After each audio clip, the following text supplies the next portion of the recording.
The clink of Vanessa's wine glass against the polished marble tabletop sounded louder than it should have. Sharp. Final. I sat there, the heavy silverware untouched beside my plate, pretending to care about the risotto cooling in front of me. She was talking again about her latest promotion, her dazzling new clients, her growing empire of influence. I smiled like the loyal husband she expected.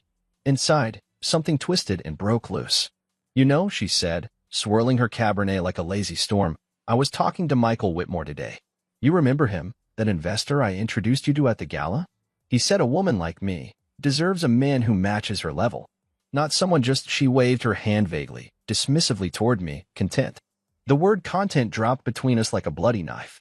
Vanessa wore a crimson dress that seemed almost too tight for a casual dinner at home, her breast perfectly framed by the low neckline, her hair pinned up in a messy, sexy twist that made my fingers twitch with memory.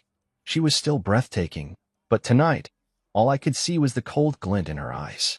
I shifted slightly in my chair, careful to keep my face impassive. Every dinner lately felt like this, a test I was bound to fail. A parade of subtle cuts masked this conversation. I wasn't angry. Not yet. I wasn't sad, either. What I felt, what had slowly grown inside me over the last year, was something deeper. Older. I felt tired. I mean, we deserve the best, don't we, Ethan? She purred, reaching across the table to trail one manicured finger along the back of my hand. The same fingers that used to make me lose my mind when they traced my stomach and slipped beneath my waistband late at night. Now, the touch felt like a dare. I suppose we do, I said smoothly, tilting my glass toward her. Our wedding bands caught the candlelight at the same angle, but hers gleamed like a trophy. Mine just felt heavy. Her smile sharpened. Good. Because I refused to settle. Not in business. Not in life. A pause. A deliberate sip of wine. Her tongue darted out to catch a stray drop at the corner of her mouth. I remembered that mouth. How warm and wild it used to feel sliding down my body, whispering promises in the dark. Those memories were ash now. You've been quiet tonight, she said, leaning forward just enough that her cleavage deepened in the candle's glow. If I'd been any other man, any man who didn't already see the wreckage behind that beautiful facade, I might have swallowed the bait. But not tonight. Tonight, her performance barely touched me. I smiled back. A slow, easy smile. Just thinking about how lucky I am. Vanessa laughed, a low, sultry sound that used to make me hard in seconds. Now it made me sick. You're sweet, she said, standing and gathering her wine glass in one hand.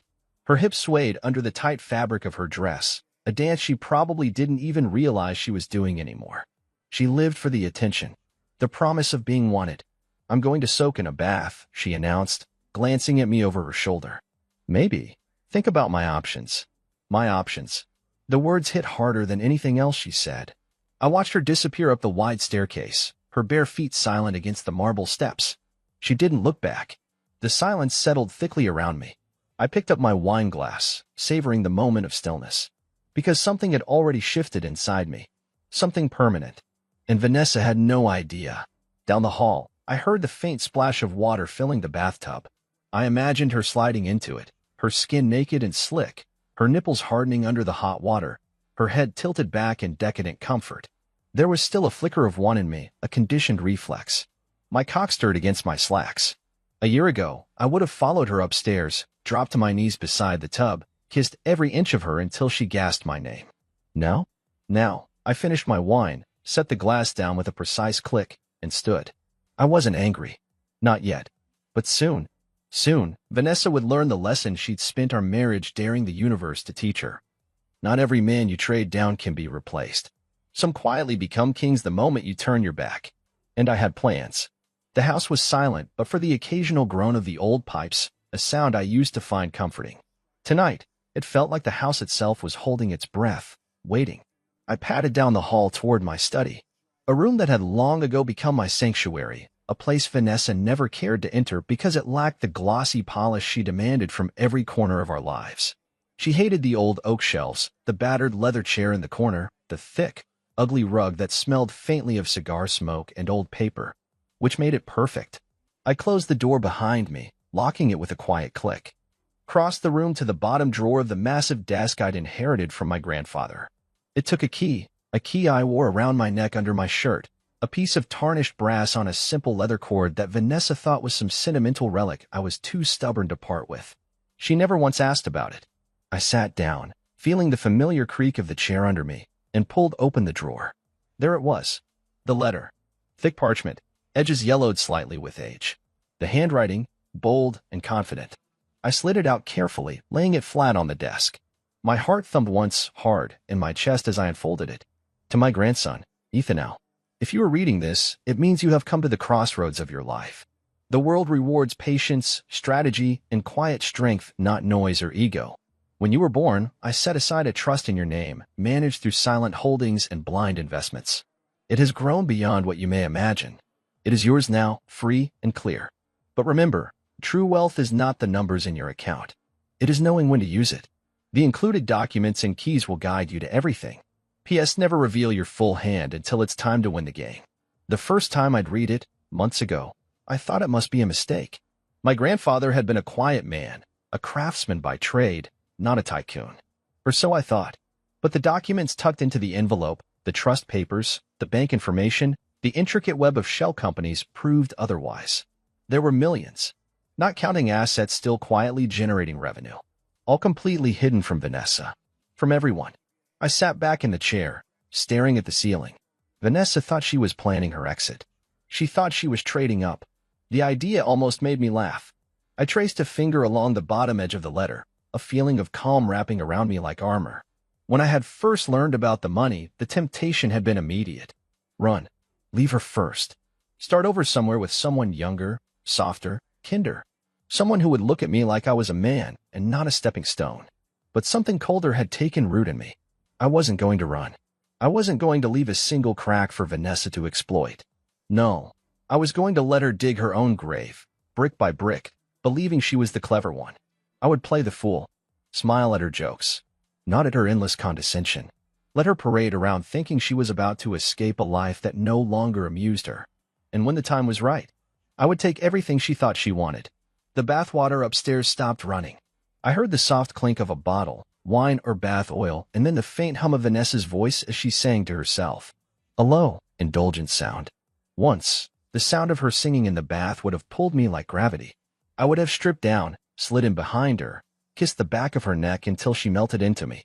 Tonight, I closed the drawer, locking it tight. I wouldn't lose focus. Not now. A small part of me still mourned what we had been. That first year together, before money and ambition had sharpened her edges. When she used to fall asleep curled against me, breathing my name like a promise. But people change. Or maybe they reveal what they were always meant to be. I stood, running a hand through my hair, and stared at the fireplace for a long moment. Above it hung a photograph from our wedding day, Vanessa in her white dress, smiling like she owned the world. Me in a simple black suit, dazed and stupidly happy. I should have seen it even then. The hunger in her smile. The calculation in her eyes. I turned the photo face down on the mantel. From upstairs, her laughter floated down the stairwell, high and bright, like a bell tolling the death of something sacred. Soon, I promised the quiet room. Soon. The room buzzed with low, sophisticated laughter, the air thick with perfume and expensive scotch. Another charity gala, another night of playing the good husband while Vanessa worked the crowd like she owned it. And she almost did. Her red dress tonight was pure violence. Thin straps, a slit that climbed indecently high up one-toned thigh, a neckline that left very little to the imagination. Heads turned as we entered, but not because of me. I was the accessory tonight, a forgotten cufflink. She clutched my arm just enough for appearances, her nails digging lightly into my sleeve as if reminding me, behave. I behaved. I smiled. I shook hands. I let the evening pass in a haze of meaningless conversations, hollow compliments, and the occasional lingering look from women whose husbands were too drunk or too stupid to notice. But I wasn't stupid anymore. Not about anything. Vanessa drifted away halfway through the evening, under the excuse of catching up with old friends, leaving me at the bar nursing a glass of bourbon I barely tasted. I leaned against the counter, watching her from across the room. It wasn't hard to spot her. She burned bright in any crowd. And tonight, she was circling her prey. The young man couldn't have been older than 30. Tall, athletic, with that lazy, effortless charm that money buys. His fitted suit clung to a body that had never known the grind of real work. His smile was a mirror, all teeth, no substance. Vanessa laughed at something he said, tossing her hair back in a way that used to drive me wild.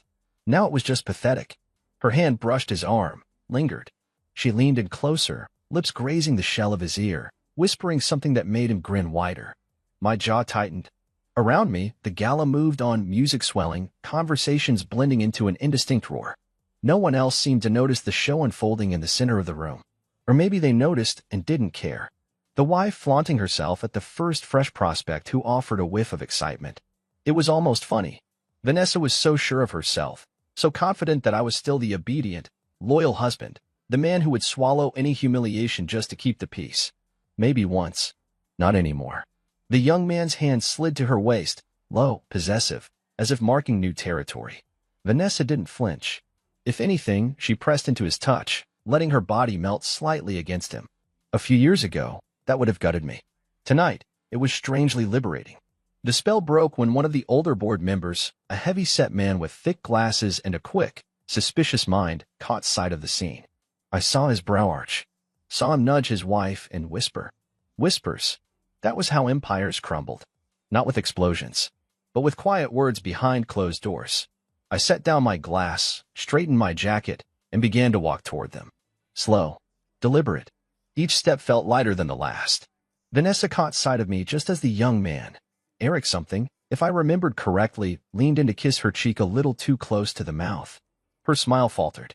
A flicker of panic crossed her face, quickly masked by that brittle, perfect charm she wore like armor. Ethan, she chirped, her voice an octave too high. There you are. I was just introducing myself to Eric. You remember Eric Whitmore? Michael's nephew. I offered my hand to Eric, who shook it with a firm, smug grip. Of course, I said smoothly. Pleasure. Eric grinned, oblivious. Your wife was just telling me about her plans. Sounds like she's got some exciting moves ahead. She always does, I said, locking eyes with Vanessa. There it was, the tiniest quiver of uncertainty. The first crack. I let my gaze linger a moment longer, just enough to make her squirm, then turned back to Eric with a pleasant smile. Take care of her, would you? She's quite the prize. Eric laughed, not picking up on the acid lacing my words. Vanessa's nails dug into my arm again, harder this time, a silent threat. I didn't flinch. I let her grip tighten, let her feel the change. Later, in the car ride home, she exploded. How dare you embarrass me like that? She hissed, her voice slicing the air. You made me look like some desperate. You did that all on your own, I said calmly, not bothering to look at her. She sputtered. You're being petty, Ethan. Vindictive. Grow up. I turned to her then, finally, and smiled. Not my old smile. Something colder. Sharper. Grow up. I echoed. Vanessa, my darling, I already have. She stared at me, mouth opening and closing like a fish gasping on a dock. For once, she had no ready words. I turned back to the road, humming low under my breath. She didn't know it yet, but tonight had been her dress rehearsal. The real show was coming soon, and when the final curtain fell, Vanessa wouldn't be the one taking a bow. 2 weeks. That's how long I waited after the gala before making my move. I played the perfect husband. Took Vanessa out to brunch at the trendy little cafe she liked. Listened patiently to her monologues about redecorating the house. Smiled as she showed me new listings for places she could really see herself in once things changed. Her hints weren't even subtle anymore. She thought I was too beaten to notice. Perfect. On a rainy Thursday morning, I told her I had an early meeting and left the house in my usual suit and tie. Instead of driving to the office, I parked 3 blocks away from a squat brick building downtown. No signs, no flashy advertisements.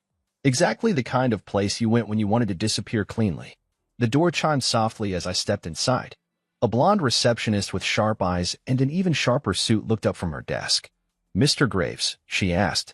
I nodded. She's expecting you. She buzzed me through a frosted glass door, and I walked into a minimalist office where every piece of furniture looked more expensive than anything we owned, but without an ounce of vanity. Efficiency. Strength. At the desk sat Sylvia Kane, the divorce lawyer you hired when you didn't just want to leave, you wanted to win. She rose, her handshake firm and no nonsense. Ethan, she said. Please.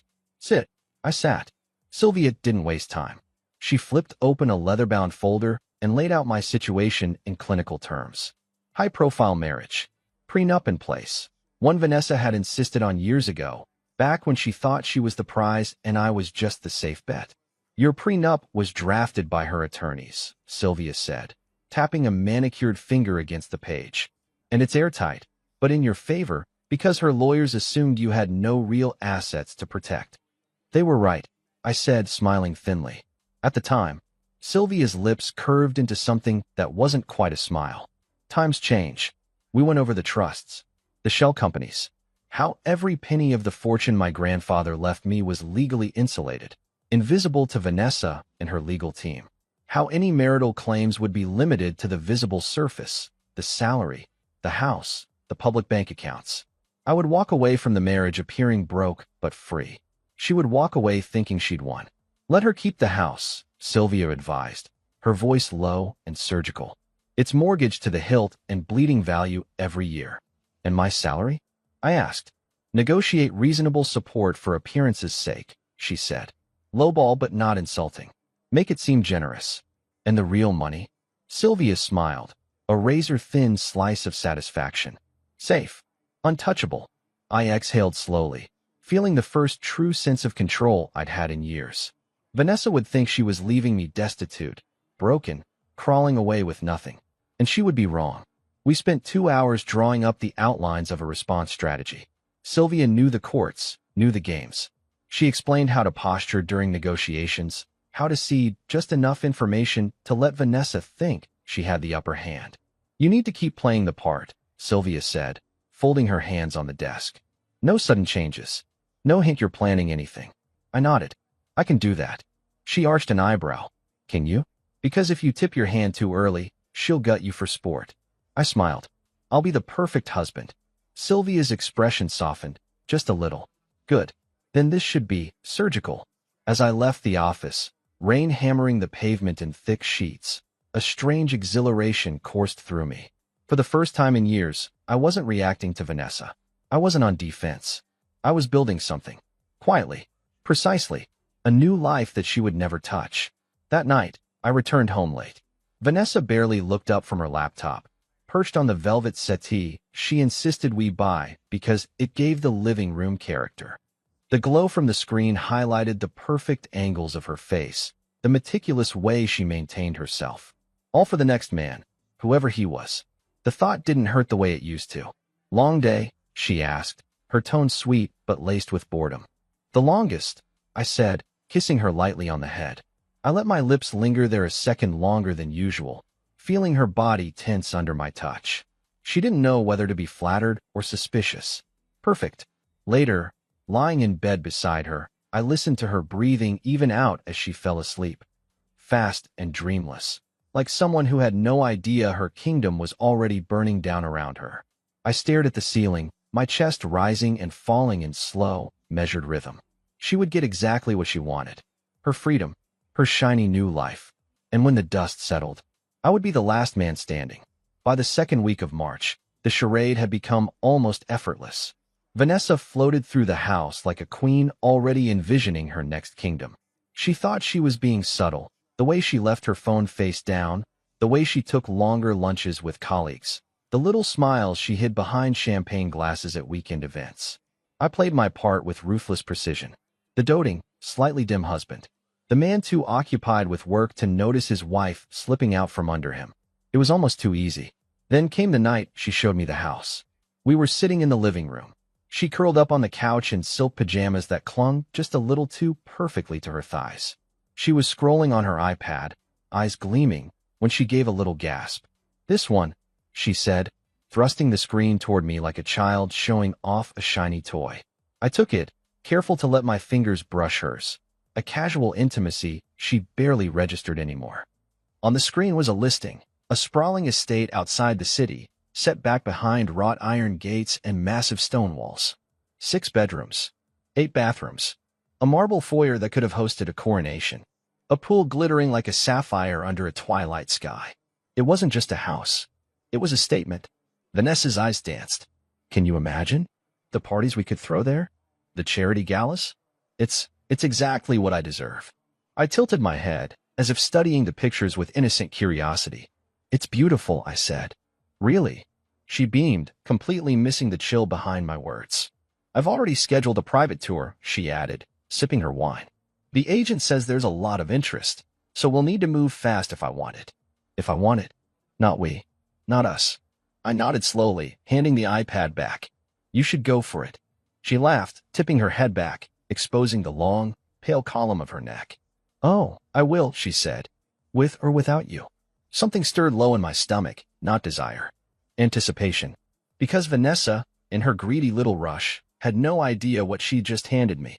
The next morning, while she was out at one of her endless brunches with friends, I made a call. Redmond Realty, a brisk voice answered. This is Dana. Hi, Dana, I said smoothly. I'm interested in the estate you have listed on Redcliffe Road. The one near the golf club. She perked up immediately. It's stunning, isn't it? There's been a lot of interest already. Are you looking to schedule a showing? No need, I said. I'll make an offer. Full asking price. There was a stunned pause on the line.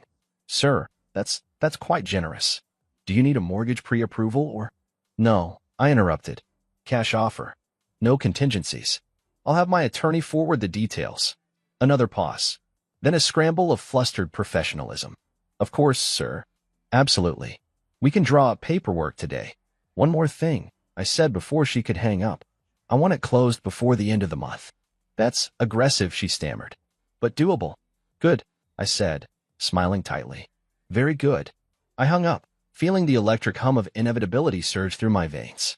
The holding company was already in place, something Sylvia had suggested. A neat, anonymous shell that would shield my purchase from public records. Vanessa would never know. Until it was too late. At dinner that night, Vanessa floated around the kitchen humming, oblivious. She wore a new dress, tight enough to make me notice, tight enough that she clearly wasn't dressing for me. I have the tour tomorrow, she chirped, twirling a strand of hair around her finger. Eric said he might come along. You know, just for a second opinion. Eric, the baby-faced entrepreneur she thought would be her ticket to bigger and better. I smiled gently.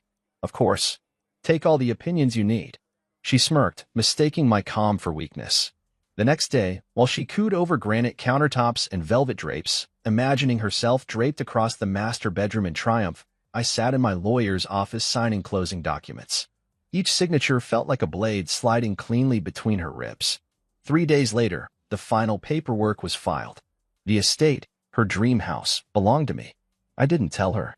Not yet. I wanted her to dream a little longer. To taste the future she thought was so close. And then, I would snatch it from her hands so fast it would leave a scar. The papers came a week later, served not with anger, or guilt, or sadness, but with an almost insulting glee. Vanessa presented them at the breakfast table, sliding the manila envelope across the marble with a flourish like she was handing me a party invitation. I think it's for the best, she said sweetly, buttering her toast like we were discussing weekend plans. Clean. Easy. No drama. I picked up the envelope, careful to keep my hand steady. Inside, the divorce petition. Predictable demands. She wanted the house, of course. Alimony, naturally, enough to maintain the standard of living to which she had become accustomed. I nodded slowly as I read, feeling nothing but a cold amusement. I'll have my attorney look it over, I said, folding the papers neatly. Vanessa smiled. No, she beamed and leaned back in her chair. I'm glad you're being mature about this.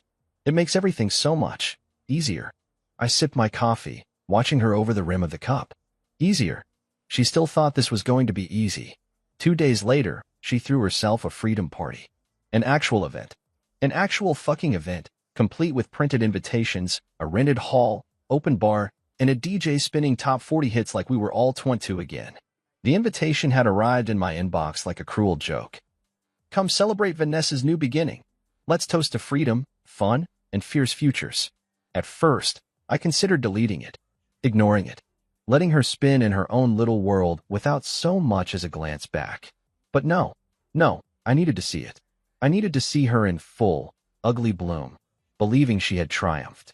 And I needed her to see me, too, smiling, silent, untouchable. The night of the party, I dressed carefully. Sharp navy suit, crisp white shirt, no tie, a relaxed, effortless confidence that had been missing from me for far too long. When I arrived, the place was already packed. Vanessa had gone all out. White and gold balloons, champagne towers, tiny cakes shaped like broken wedding rings. I spotted Eric near the bar, surrounded by a cluster of Vanessa's girlfriends. the ones who had always looked down on me, even when they were smiling to my face. They looked different now, hungrier, like wolves sniffing out their next easy kill. Vanessa stood near the center of it all, radiant in a white cocktail dress. White, the audacity, and laughing loudly at something Eric whispered in her ear. The music throbbed through the floor. People raised their glasses to her. "To Vanessa," someone shouted. Finally free. The room erupted in cheers. I moved through the crowd unnoticed at first. Just another face. Another drink in hand. When she finally saw me, her laughter faltered. Just for a second. A flash of confusion crossed her face, followed by a brittle smile. "Ethan," she called, lifting her glass. "You came. I wouldn't miss it," I said, voice smooth as silk. She laughed, too loud, too sharp, and linked her arm with Eric's. "Isn't this perfect?" she said, addressing the room at large. "Celebrating new beginnings, and no hard feelings." A chorus of half-drunk approval answered her. I simply raised my glass toward her in a slow, deliberate toast. No words, no anger, just a cold, knowing smile. Her own smile wavered slightly, but she quickly masked it, turning her attention back to Eric, letting herself be spun onto the dance floor like a prize he'd won at a county fair. I watched her for a long time, not because I missed her, not because I wanted her, because soon, very soon, all this triumph would turn to ash in her mouth. The timing was almost too perfect. That morning, my real estate agent had texted. "All finalized. Deal closed. Keys in your possession. The dream house. The estate she had spent weeks drooling over. Gone. Sold. Taken. Owned. By me. Through the holding company, of course, legally invisible. She would have no idea. Not until she tried to put down her deposit the following Monday and was told, politely, that the property was no longer available. No negotiations. No second chances. I sipped my drink, feeling the ice clink gently against the glass. Soon, Vanessa would learn the truth. Not tonight. No. Tonight she would dance, and drink, and bask in her delusions. Tonight, she would celebrate the empire she thought she was building. And tomorrow, she would find out she was already homeless. Monday dawned crisp and cold, the kind of sharp morning that made everything feel cleaner, harsher. I dressed carefully, simple slacks, a dark jacket, no need for anything flashy. I didn't need to broadcast the win. The beauty of it was that she would feel it long before she understood it. The closing had gone through that Friday evening. The mansion on Redcliffe Road, Vanessa's perfect prize, officially belonged to the anonymous shell company I controlled. The paperwork was signed, sealed, and quietly locked away. All that was left was to let her walk into the trap. I parked across the street from the estate just after 10 a.m., sipping coffee from a paper cup, watching.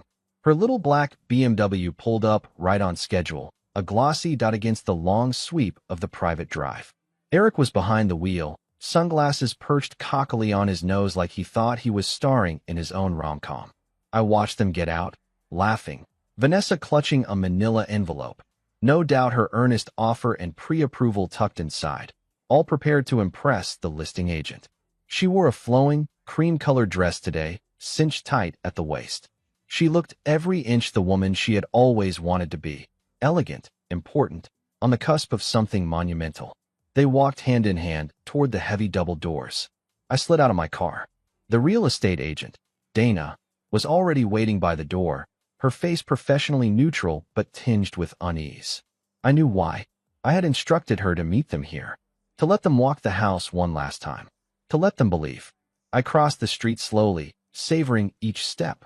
When Vanessa caught sight of me standing there, keys dangling lazily from one hand, her body went rigid.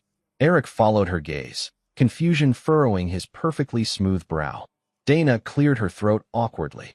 "Mrs. Graves," she began, I'm so sorry, but I just received notice." "What are you talking about?" Vanessa demanded, her voice sharp enough to cut glass. Dana shifted uncomfortably. "The property's been sold." Silence.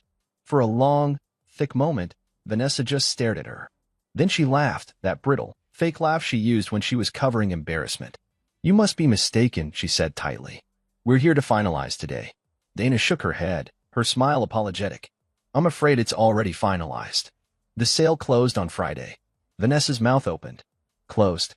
She turned to Eric, as if he could somehow fix it. And that's when I stepped forward, swinging the keys lightly on one finger. Congratulations, I said, my voice soft and cutting. You're the first visitors to my new home. The color drained from her face so fast I thought she might faint. You. She whispered. You bought it. I smiled. Slow. Sharp. Deadly. No, I said simply. The company I represent did. Eric stepped between us, puffing up slightly, like a toy soldier trying to be brave. You're stalking her, man. This is harassment. I raised an eyebrow, utterly unimpressed. You're trespassing, I said coolly. But since you're clearly unarmed and harmless, I'll let it slide. Today. Dana hovered nervously by the door, clutching her clipboard like a shield. Vanessa finally found her voice, low, shaking furious. You son of a bitch, she hissed. You set me up. No, I said, stepping closer until we were just inches apart. You set yourself up, Vanessa. I just let you.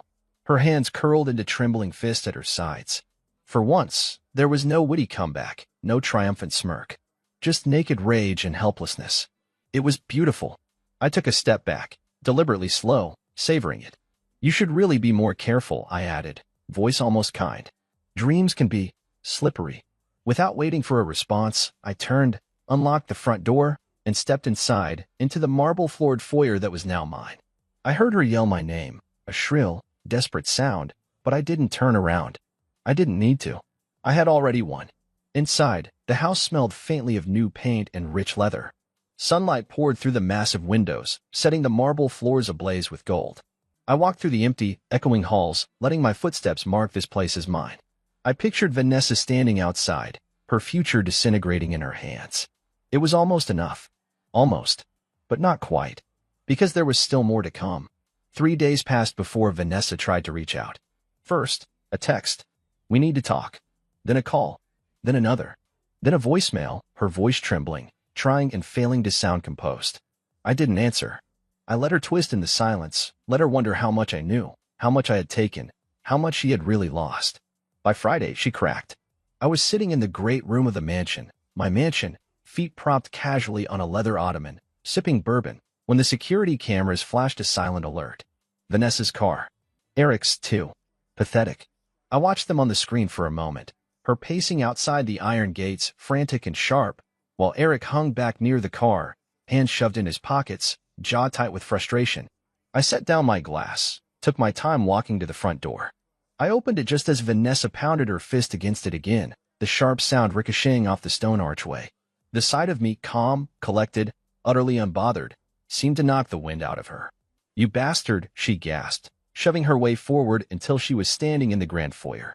Her heels clicked furiously against the marble. Eric hovered behind her, not daring to cross the threshold. You bought it, she spat. You bought it just to spite me. I shrugged, letting the weight of the house settle around me like a second skin. Bought what was available. She gaped at me, shaking with fury. You knew, she whispered. You knew I wanted this. You let me. I cut her off with a slow, deliberate gesture. Let you? Vanessa, you gave me every tool I needed. You paraded it right in front of me. She opened her mouth, no doubt to throw another tantrum, but I kept going, my voice low and surgical. You served me divorce papers, I said. You threw a party celebrating your freedom. You made it abundantly clear you wanted a new life. A new house. A new man. I let my gaze flick to Eric, who stiffened. So I made sure you got exactly what you wanted. Vanessa stared at me, a wild, confused fury flashing across her features. You think this is a game, she hissed. You think you win because you stole a house? Stole?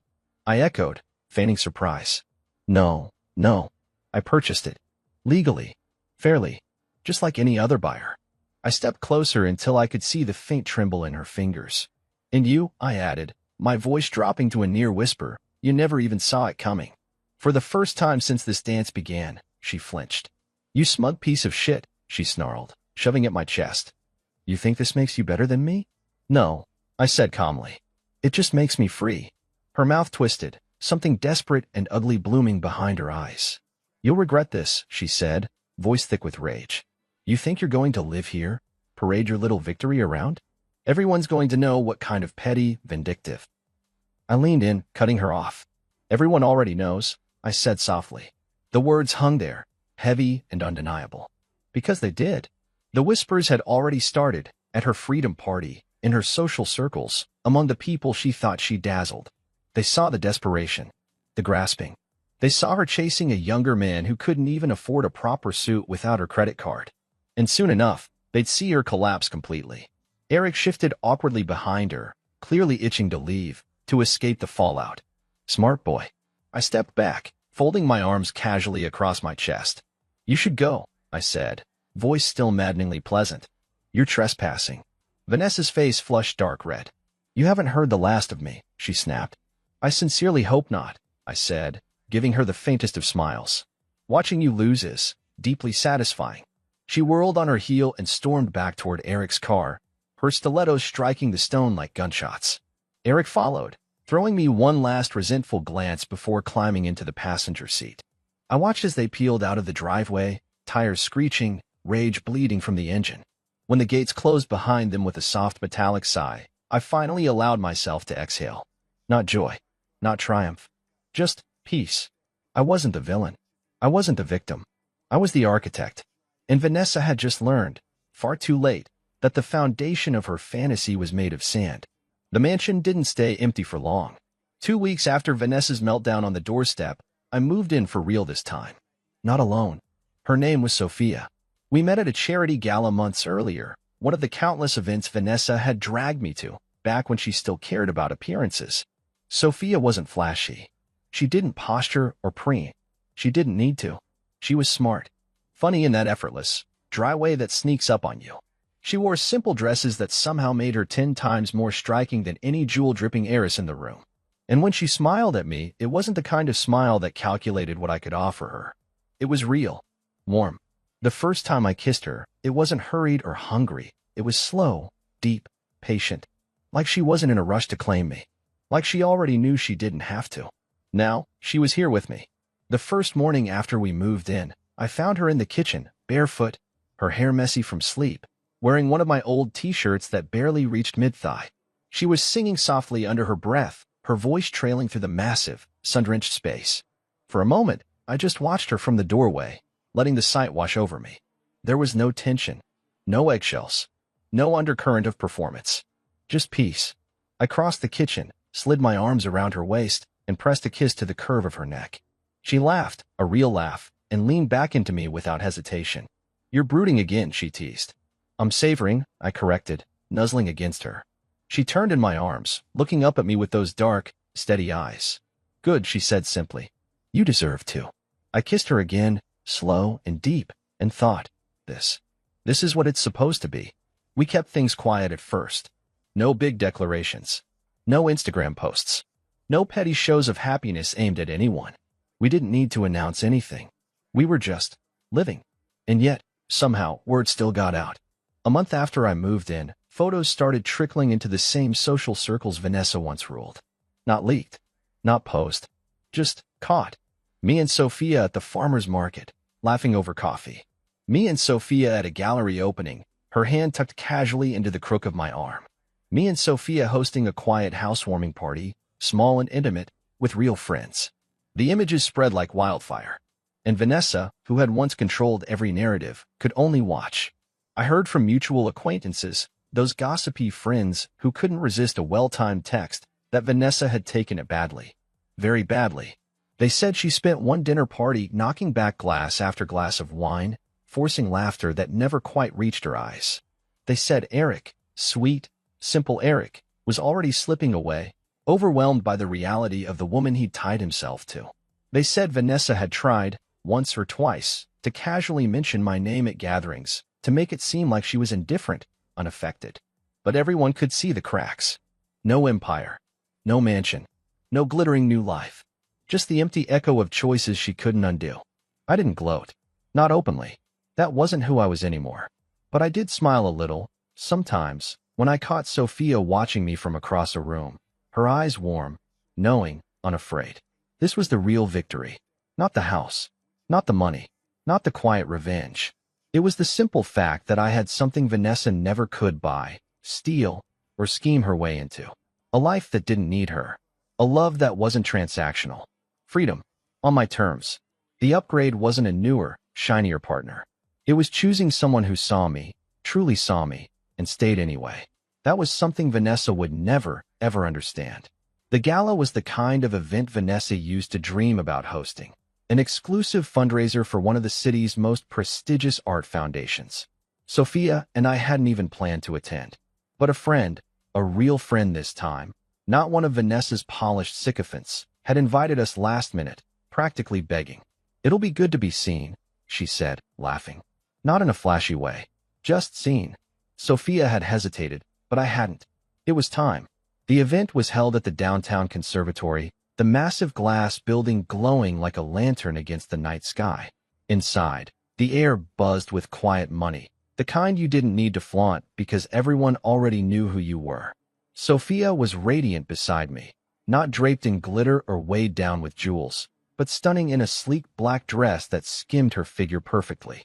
Her hand rested lightly on my arm as we moved through the crowd, exchanging soft greetings, easy conversation.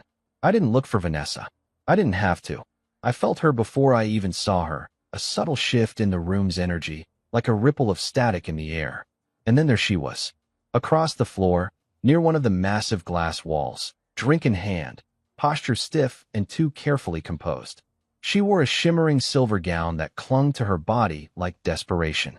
Her hair was styled perfectly, her makeup flawless, but there was something hollow around her eyes, something brittle in the way her smile snapped too quickly into place whenever anyone glanced her way. Standing beside her was Eric, or what was left of him. He looked drained, older, like the past few months had wrung the life out of him one exhausted sigh at a time. Their eyes weren't on each other. They weren't touching. They stood together the way prisoners do, chained at the ankle, bound not by choice, but by mistake. And when Vanessa finally spotted me across the room, her entire body froze. For a moment, just a moment, she forgot herself, forgot the mask. Her mouth parted slightly, shock and something dangerously close to regret flashing across her face. I smiled. Not wide, not cruel, just a small, knowing curve of the lips. The kind of smile that says, "You lost." Sophia, sensing the tension, squeezed my arm lightly. She didn't look at Vanessa. She didn't need to. She already knew everything that mattered. I turned away first, the final power move, and led Sophia toward the bar. Someone handed me a glass of champagne, and without hesitation, I lifted it slowly, deliberately. I tilted my glass across the room, toward Vanessa, in a silent, icy toast. To freedom, to peace, to the life she thought she could deny me, and the love she would never touch. Vanessa blinked, stunned by the simplicity of it, by how little anger there was, by how complete it all was. She didn't lift her own glass in return. She just stood there, rooted to the spot, watching as I turned back to Sophia, wrapped an arm around her waist, and laughed, genuinely laughed, at something she whispered against my ear. That was the final blow. Not rage, not revenge, just indifference. I didn't need to shout. I didn't need to make a scene. I had already won the only way that mattered. By living well. By letting her see that she no longer existed in my world except as a distant, irrelevant ghost. And that realization, that sudden, brutal clarity, broke something inside Vanessa in a way nothing else ever could have. We left the gala an hour later, stepping into the cool night, the city lights glittering all around us. Sophia tucked herself against my side, her head resting lightly on my shoulder. As we drove away, I caught one last glimpse of the glass conservatory in the rearview mirror, a glowing cage full of people still playing the games I had finally escaped. I smiled. Not for Vanessa, not for the past, but for myself. Because sometimes, the sweetest revenge isn't about destroying someone else's life. It's about building a better one without them. And raising a glass, one final, silent toast, to everything they'll never have again.